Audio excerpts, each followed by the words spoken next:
Now a bill that's moving through the state capitol. It is a controversial one.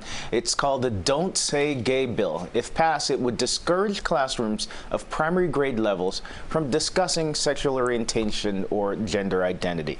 CBS 4's Deborah Souverin joins us right now live from Wilton Manors with reaction to this bill. Deborah, good morning. Good morning, Candace. As you mentioned, this bill is currently making its way through the state legislature, and if approved, it would prevent any LGBTQ discussions at elementary schools. Now, those who support the bill say that it's a discussion that should happen at home, but those who are against it say that it could make some students feel isolated or marginalized. We are fighting for the opportunity to go to school and feel safe and feel protected. A group gathered outside of the Pride Center in Wilton Manors Tuesday night, speaking out against HB 1557, known by opponents as the Don't Say Gay bill. They won't be able to, talk about that with other kids who might say, well, why does he have two moms?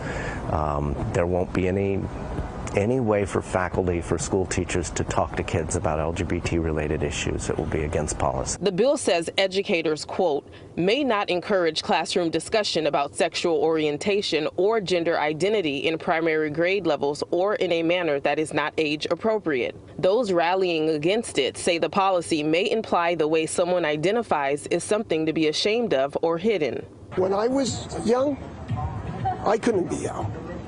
And it's important. And as a history teacher, I always make sure that I mention people from all parts of our community. But supporters like State Senator Dennis Baxley of Central Florida says it's about giving more power to parents. Parents have a primary role in leading the development of their children, and it's important that we're not using school time to work social agendas and social engineering. Further, the bill says parents can take legal action against schools they think violate this rule and be awarded damages. But Fort Lauderdale's mayor says it doesn't take into account that not every family unit looks the same. To say that we fit into this cubicle of a notion that, it's a mother and a father and a boy and a girl, that's not America anymore, okay? It never was. And to hide behind that myth is only to estrange people from within their own family unit.